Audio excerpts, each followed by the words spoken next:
From the far reaches of the Milky Way galaxy, it's Retro Nerd Girl with a film review for you. Today, I'll be reviewing the movie The Hidden, released in 1987, starring Kyle MacLachlan, Michael Nouri, and Claudia Christian. Directed by Jack Sholder. The synopsis is: an alien policeman posing as an FBI agent, Lloyd Gallagher, is actively pursuing a violent criminal alien who possesses various human hosts while leaving a trail of destruction wherever he goes. Only with the help of human police officer Tom Beck can he find the culprit. The story.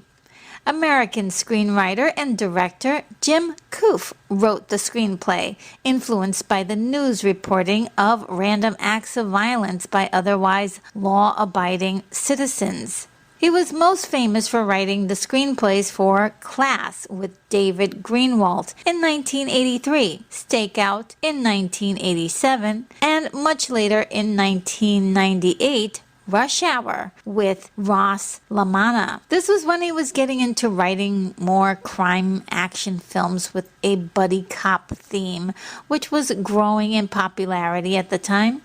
This concept of an alien inhabiting a human body had been a subject of many properties before, such as Hal Clement's novel Needle, also known as From Outer Space, published in 1950. Also The Puppet Masters, published in 1951 by Robert A. Heinlein, which is another book where secret agents battle parasitic invaders from outer space. And we can't forget Life Force in 1985, which had a few memorable moments of alien possession. Now, I don't want to forget about mentioning The Invasion of the Body Snatchers, the book by Jack Finley in 1955, and the film in 1956, as well as the remake in 1978. There, the aliens didn't live inside the humans, but they did consume them and then pretended to be them. There is a legacy here that we have of creepy stories that you or someone you care about could suddenly turn into one of these creatures, an alien. The loss of self-identity and everything that is special about being human is gone in an instant, and it terrifies us. With such a juicy concept, naturally Jim wanted to direct the film, but the studios that picked up the screenplay, Heron Communications, Mega Entertainment, and New Line Cinema, had other plans. Jim moved on to his next project, and director Jack Sholder was chosen to assume the position right after he finished Nightmare on Elm Street Part 2. His pitch for the project won them over.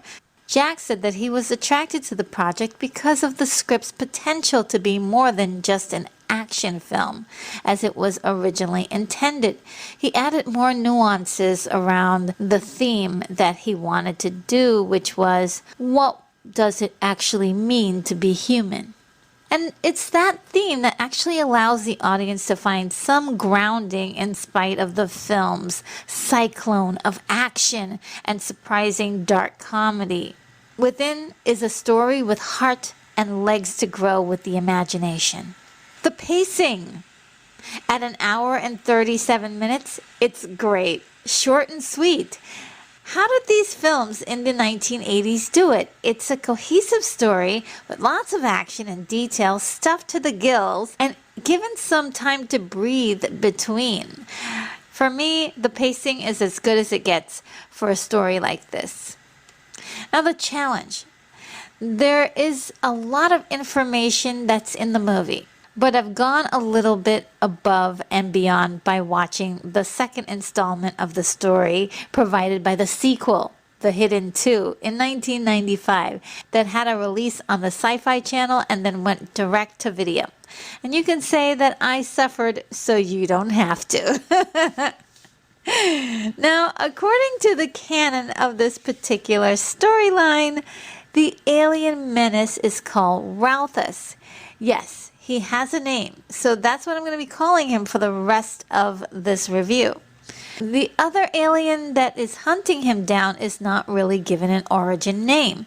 He inhabits the body of Robert Stone and steals the identity of his friend, FBI agent Lloyd Gallagher. At one point of the story, Routh refers to him as Al Hogg, which many people assumed was his name. But actually, it's just the name of his heritage because he is from the star Ras Al Hogg. Now, it turns out that the two aliens evolved from the same species.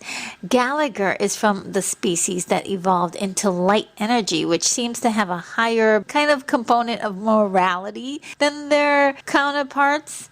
The other species are hideous spider octopus slugs that are immature, immoral, murderous, and revel greatly in selfish physical indulgence. And another tidbit that is revealed in the sequel is that eventually the light beings will turn into insectoid aliens if they stay on Earth for too long.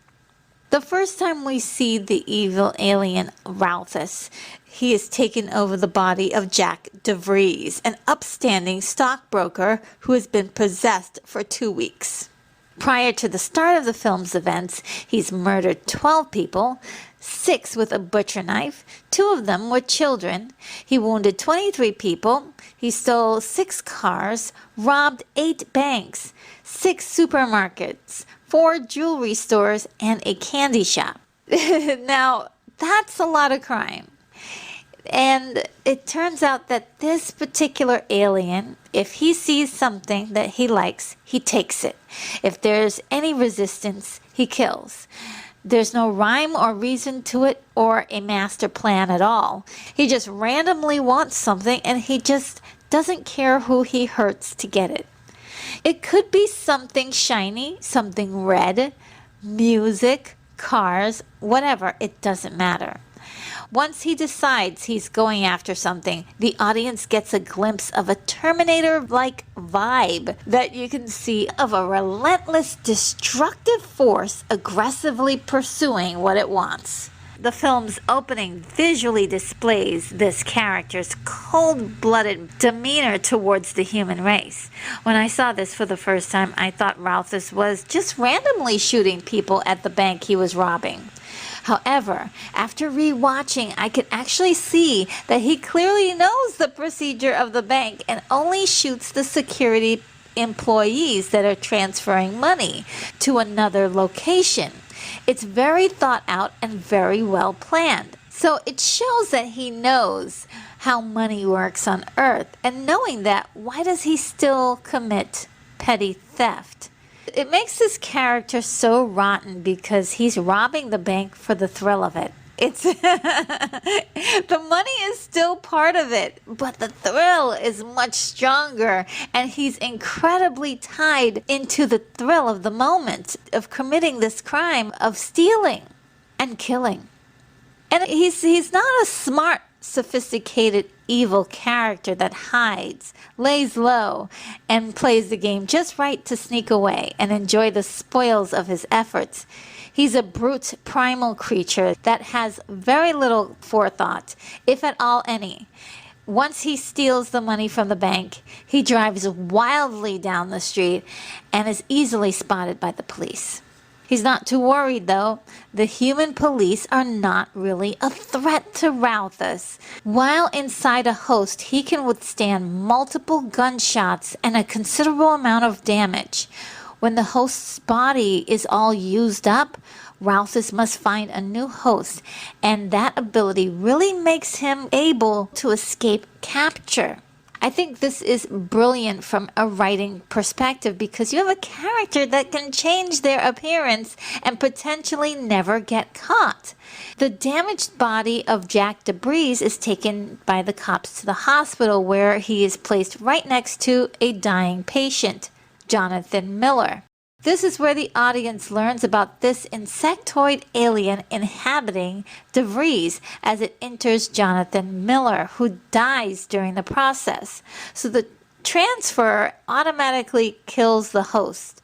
It's important that I'm telling you this now because it comes into play later. So from the police's point of view, DeVries is dead and Jonathan goes missing. But since Jonathan Miller is a law-abiding citizen, they don't acknowledge any connection. Finding him for questioning is not even a consideration. What really blows my mind is that Routhes doesn't use this to his best advantage, because just minutes later, he is drawn into a record store, violently kills the man minding the store, steals a handful of cassette tapes, a boombox, and some cash from the register. He has absolutely no chill at all. He's just ready to kill and steal immediately. It's actually comical how he just doesn't care. And this is where we get the film's black comedy. Everything he does is so ridiculous that it's actually kind of funny. And sometimes I feel a little bit guilty for finding it funny, but it's a movie after all, and I'm so glad that it's make-believe. I was really hoping that the cops would easily find him after that, but it seemed as if he's always 2 steps ahead of the cops and 1 step ahead of Gallagher. The odds are really working for Routhes at this point in time, and he uses up Jonathan's body and goes into a stripper by the name of Brenda Lee Van Buren. He barely spends any time inside her body before he blows his cover again, and he goes into a dog out of desperation, and then to the dog's owner, who is actually the police lieutenant, John Masterson. And then he goes into Officer Cliff Willis, and then into Senator Holt, announcing his plans to become president of the country. This is a very scary progression that Routhes could actually dance up the ranks of society until he becomes the president or reaches the president's body. That would be a total disaster, because he would be protected at all costs and in the position to cause so much more damage on a large scale. Even though Routhes is not intelligent, he puts together the fact that the senator is, quote unquote, the one that everyone applauds. He pursues the senator because his stature in society is something he now wants. And I love the fact that the film gives us that scare, and it sticks with you long after the film's over. What if Routhes had been successful? Oh, I just love this film so much. Now, the empathy. The empathy is something that many viewers could have had a hard time with, because I think that multiple viewings have helped my empathy for the protagonist quite a bit. The story plays itself out as a thriller more than anything else, as cops are trying to desperately stop Routhes in DeVries' body. Once they corner him, they don't even try to book him or check his Ferrari for evidence. They just straight up went murder, death, kill mode on him. These cops were just completely savage, but they had a good reason to, because they've been following this disgusting tirade of crime for 2 weeks, and they're completely over it. They're overworked trying to find him, and they're exhausted. And when they hear that DeVries will die from his injuries, they pretty much say, good riddance. And I have to say that this movie really highlights the police squad in this film. I mean, they're really amazing. I just love how we get to spend time with them and experience how they are in their own space. It's warm with camaraderie, and there's a lot of humor in their conversations. You root for them all the way through. Now, the star detective on the case is Thomas Beck. And immediately he's likable. He's a loving family man who's a little grumpy because he's overworked, and is honestly doing the best that he can to keep the streets safe.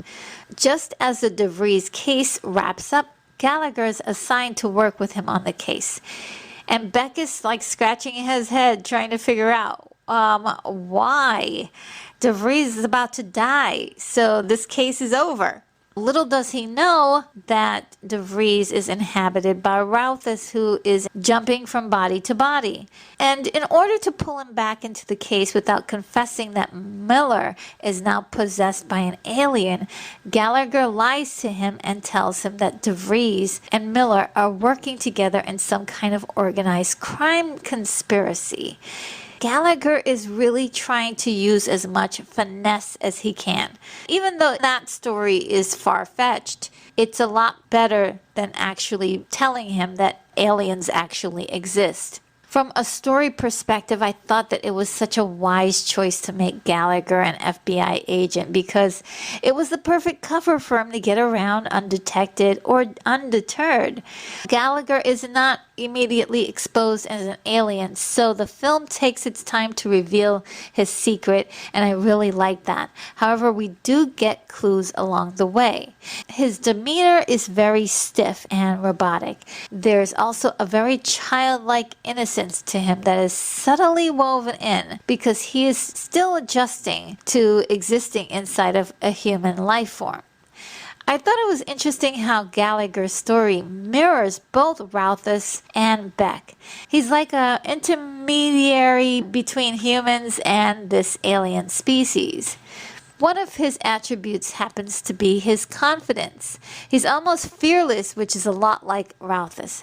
There's a certain kind of directness about his approach to certain things. They share the trait of stealing expensive cars and driving them really fast all of the time.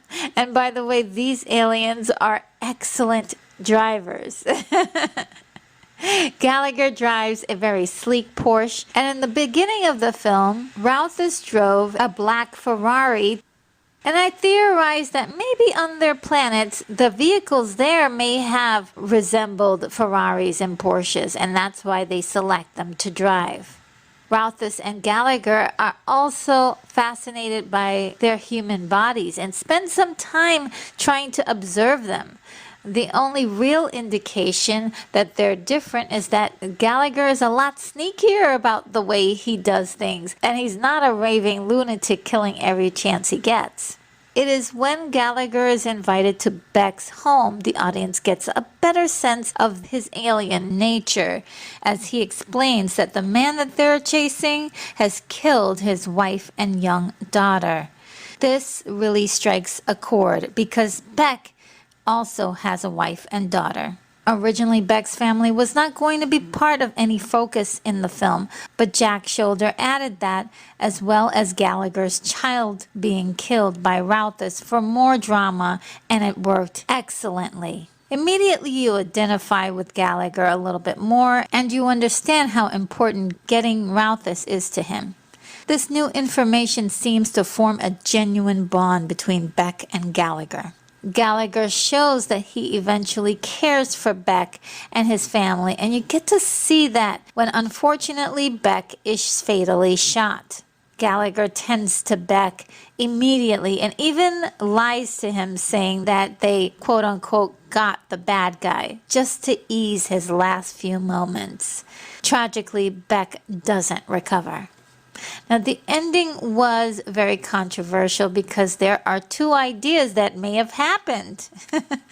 One half of the audience believed that Beck actually died, as his life signs monitor flatlines, meaning that Gallagher took his place. Now, the other half of the audience accurately surmised that Beck was brought back to life and that Gallagher sacrificed himself in the process. This was confirmed in the sequel. This was such a great ending for their friendship, and there was a feeling of hope that this family was still a loving nucleus. It was as if Gallagher honored the family he lost by giving Beck a second chance. And for those who thought that Gallagher took Beck's body, it was a little dissatisfying because it seemed a little unfair and dishonest. But the ambiguity leaves you wondering what will happen next. You feel the tension when Beck's daughter looks at him strangely and then grabs his hand. It means that she accepts him whether he's Beck or Gallagher. Now, the technical aspects. A lot of people who see this movie are sometimes under the impression that this movie was a big budget movie. And yes, a budget of $5 million is a lot of money, but The Hidden was a rather low budget movie when you consider the other movies that came out at that time that were blockbusters, such as a budget for $15 million estimated for Lethal Weapon, which was released that same year, as well as $25 million estimated for Golden Child, released the year before, with comparable special effects. For all of the amazing cinematography, set design, incredible actors, special effects, and action scenes in this film, the budget was utilized brilliantly with amazing quality and attention to detail. A big help to the budget was the fact that The Nightmare on Elm Street Part 2 was filmed just before and had the same director. Some of the set pieces were used in this film. For the whole look and flavor of the police precinct, Jack Schilder said he was inspired by Sidney Lumet, famous for movies like Dog Day Afternoon, released in 1975, and Prince of the City, released in 1981. There's a certain feeling when observing the precinct and the relationships between the characters that makes it a special highlight of the film that I enjoyed so very much. Another highlight were the cars used in the film, many of which were in wild, high-speed chases, crashes, and explosions. It was wonderful. In total, 4 Ferraris were wrecked on the film to achieve this level of excitement. The presentation of the very disgusting, gross spider alien with nasty, slimy tentacles was well designed and visually shocking. This was a physical representation of how awful this creature was inside and out. One big aspect of the movie was the body horror that was displayed throughout the film. The transfer of the slimy alien creature from DeVries to Jonathan Miller was a moment in the film that was both gross and shocking. The actor playing Miller, William Boyett, was so disturbed upon being shown the scene that he couldn't watch it. The whole thing was done in a combination of using stop-motion photography and replicas of the actors' faces made out of latex, which was degrading pretty fast. The shot was captured in the nick of time because as they finished the scene, the mouth on Jonathan Miller ripped just after the last frame that we see. It was incredible and very realistic. It really holds up. It looks very authentic. There may be a few uncanny moments, but it really translates really well. Now, the look of the film is quite striking, utilizing wonderful angles, threading in the color green to translate that something odd was going on. Many rooms were painted in that particular kind of institutional green, or the typical color used for alien skin tones. It was a great mixture of cinematography, lighting, and set design in a wonderful marriage.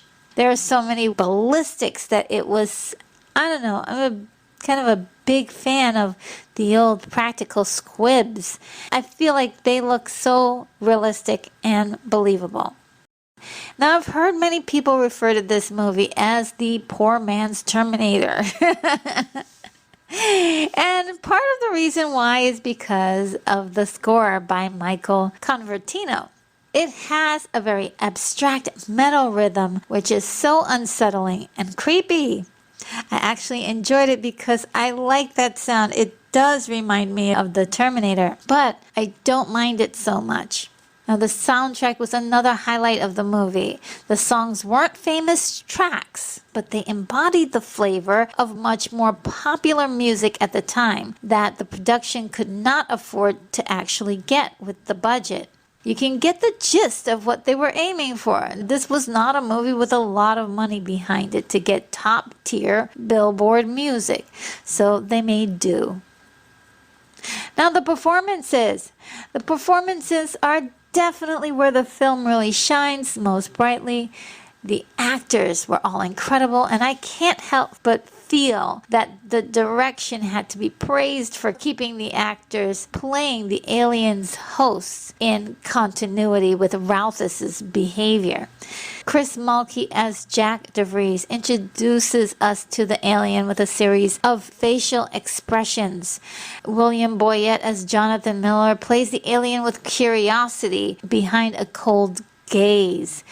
Claudia Christian, most famous for her run as Susan Ivanova on Babylon 5, the TV series from 1994 to 1998. She plays Brenda Lee Van Buren. She was actually my favorite alien host. Even though she wasn't on screen for very long, she had some of the best scenes, most iconic scenes in the film. Roy the dog was played by Jake, who appeared in 5 movies, including A Nightmare on Elm Street Part 4, The Dream Master. And how were they able to direct that dog to act on cue? I mean, I just don't know, but he was amazing. Clarence Felder as Lieutenant John Masterson played the alien with an arrogant stiffness, though through him we get a bit of dialogue, though, that gave us some insight into the aliens and their background. I loved that scene. Ed O'Ross was endearing as Cliff Willis, the gruff cop who was trying to get back in good favor after messing up a few months earlier. He was an integral part of the team trying to hunt down the alien, and it kind of broke my heart when Willis gets body snatched by the alien, and O'Ross played the part a lot like the Terminator, marching through bullets to get to Senator Holt. It actually even felt more like the T-1000, which hadn't really been created yet from Terminator 2, released in 1991. John McCann as Senator Holt had a short run as the alien, but his body language and tilt of his head was just enough to tip off the audience and give us the flavor of the alien. And the performance was very simple, but very effective. And one through line for all of the actors playing Ralphus was the licking of the lips. They even got the dog to do it, which was a wonderful little visual to help the continuity. The production had a hard time casting the film. Nearly every available leading man was considered for the role of Tom Beck. Michael Nouri won the role, turning down the part from Martin Riggs in Lethal Weapon, released in 1987. It was very much assumed that Michael had not worked since his role of the hit movie Flashdance in 1983, but on the contrary, he had about 12 acting credits on film and TV from the time between 1983 and 1987. Talk about a workaholic. That's more than some people have in their whole entire careers. As well, he has a total of 135 acting credits, with 3 of them for upcoming projects as of this review. So that is a hard-working man. Now, up until this movie, I'd really never seen Nouri play a role like this before, and it really opened my eyes to what he was actually capable of as an actor. Beck displays a lot of exhaustion, as I mentioned before, from being overworked, and he's bitter because it never seems to end. There's something so relatable about his portrayal, and the audience gets to connect with him in a very special way. And I particularly love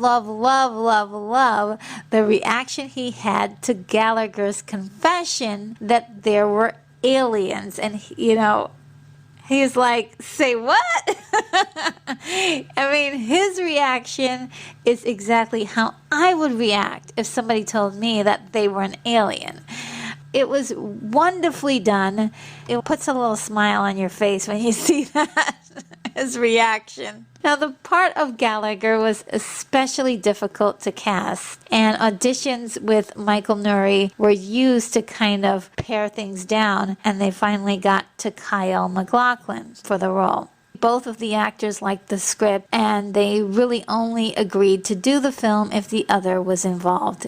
MacLeod was hired only a couple of days just before filming. Kyle said that he played the role as if he was wearing a mask. And I love that analogy because essentially that is exactly what the character's doing. His performance was subtle and understated, but there's so much complexity in his facial expressions and actions. And they all mean something. It seems very robotic and seems very stiff. And it makes exact sense for an alien who is uncomfortable wearing his quote-unquote human mask. And I love that. Now, these were all excellent performances all around. And I really wanted to note that there is a small cameo appearance by Danny Trejo. My enjoyment. The original ending had the alien getting away in Senator Holt's body, which is a very dark ending.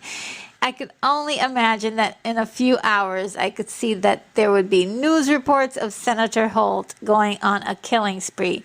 Ralphus just can't help himself, okay? So that would not have been very long that he would be in disguise as the senator. Now, the ending was changed for something more optimistic. With all of the changes that happened in the story, Jim Koof didn't want his name attached to the project and asked to be credited as Bob Hunt. The film was released with very little fanfare but managed to profit $4 million worldwide. And I don't actually remember seeing any promotion for the film, but I did catch it on late night television, and my mind was totally blown from my first viewing because it was so wild and over the top. Just like nothing I had ever seen before. It was marvelous in a very terrifying way. And I've never been so happy that this was only a movie. Since then, there have been many movies, sci-fi action movies adopting similar concepts and more spectacular storylines. Now, does it hold up? Yes and no.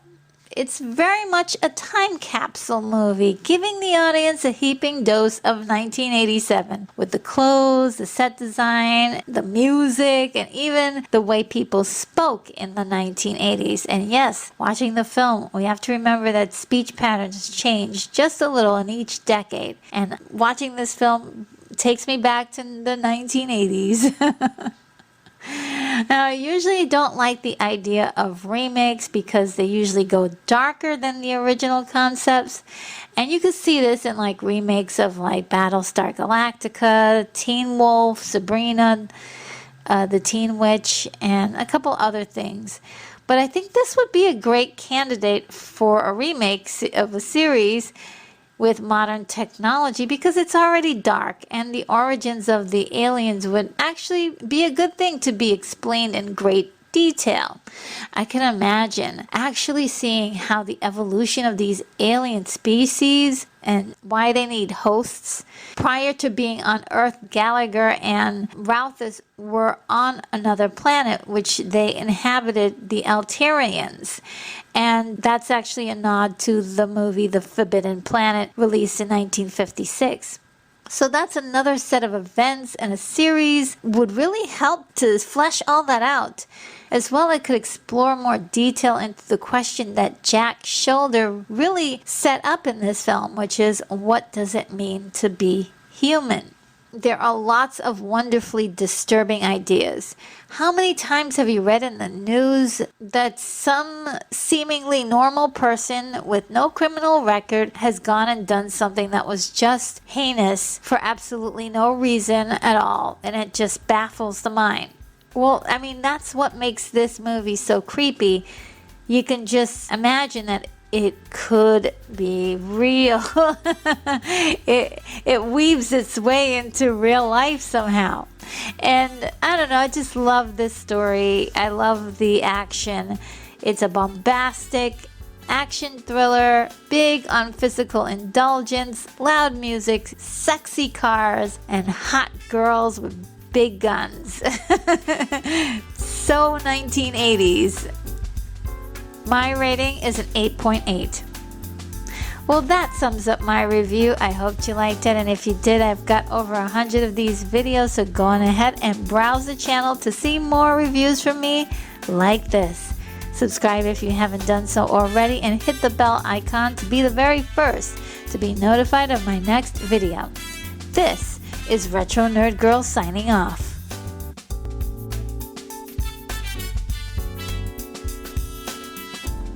Take care, movie lovers. I'm off to my next review.